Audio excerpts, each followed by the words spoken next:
If you struggle with shyness or social anxiety, check out our free No BS training course with actual useful advice you can do from home. None of that just get out there nonsense. The link is in the description below. For now, let's get to today's question. The question, I crumble in situations where I'm the center of attention, what can I do? Answer by Ryan R. Cooper, A2A. I think Jennifer really hits the nail on the head when she says to focus on people. Let's look at situations in which you are not nervous. Normal social interactions where there is no pressure and things are totally chill, right? Okay, then when you speak publicly, feel free to create those same conditions. Take the pressure off of yourself. BTW, this is most likely a mild case of performance anxiety, but see my disclaimer. While pretending to talk to 3 people in the room might work for you, as Jennifer says, this misses the overarching problem, because the other people are still there no matter what you try to tell yourself. But it could be a crutch to help you. I.e., it could be just a band-aid. I say, instead, talk to all the people in the room, but do it casually. Might you screw up? Yes. Does that make you nervous? Yes. Then why not call that out, be transparent, and make that feeling overt? Cause trust me, your audience will already know it anyhow. Lol. Why not simply say, now you guys please bear with me because I hate talking in front of large groups, and I'll totally, probably, most likely, absolutely, without a doubt, say the wrong thing 1.3 million times. So please just raise your hand or throw something at me if I do. I really want this to be a back-forth dialogue. A conversation between lots of people rather than me speaking at you all. BTW, this is called cognitive restructuring, changing the way you look at the situation. Emphasis on my italics. This could also be done in smaller group presentations, with less dramatics. I'm rather dramatic. Next, simply, I know, right? Simply. You're thinking yay right.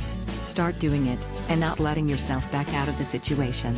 BTW, this is called exposure/response prevention. For this, you might suggest trying Alan Hall's suggestion of Toastmasters. Start putting yourself in situations where you can get used to the feeling of being the eyeball magnet. Next, do it often. As much as you can. If I clapped my hands in front of your face a few times, you'd blink. But eventually if I kept doing it you'd develop tolerance, you'd become conditioned, always need to throw in psychobabble. BTW, this is called flooding, the doing it often part. Lastly, if we look at the issue as simply just do it, we miss a big piece. That piece is skills. While doing it over and over and over and over and over and over, will certainly make you more comfortable at it, that isn't quite enough. We don't want you comfortable at it, but lousy it is. You want to be comfortable and noticeably good at it, too. So with your cognitive restructuring, ERP, and flooding, I think you should add in one more ingredient, skills development. There are indeed tools one can develop that make one an excellent speaker. You can watch videos on what makes a public speaker effective. Also, read the book TED Talks. It really is a no BS, to the point, highly relevant, down to earth book about what makes someone successful when the spotlight is on them and they are expected to talk. Disclaimer, what I have provided above is some general advice that may or may not be applicable to your specific situation. One cannot / should not diagnose on Quora, and one cannot provide specific / adequate / effective treatment. One can simply give some general helpful information that isn't patient specific, think Dr. Phil. In fact, the practice of psychology actually does not and should not constitute advice giving, generally. For actual treatment I recommend locating a clinical psychologist in your area. If you need help doing that, feel free to PM me.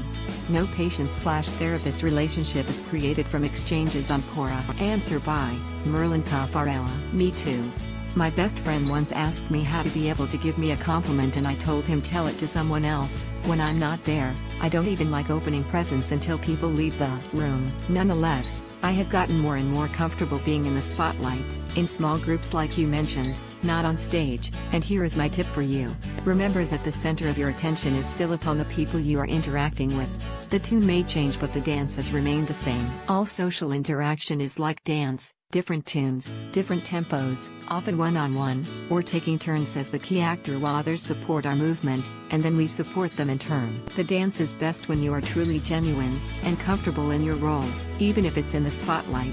I'm not quite there yet, but remember, It is still the dance of all the players which is seen, and the hearts and minds of all who are able to see the dance which actually matter. Being the center of the storm is uncomfortable and dull, not at all like the drive a pine needle through a wooden board energy all around it, but sometimes, we just need to take our turn being in the middle. Thanks for the A2A. Answer by Jennifer Hancock. One trick is to find 3 people in the room. One on the right, one on the left, one towards the middle back. Look at them alternating between them and pretend you are talking to them as individuals. The effect on the audience is that they all think you are speaking to them. For you, it's like, you are talking one-on-one to 3 separate people. I find this works in small and large groups and gets easier as you practice it.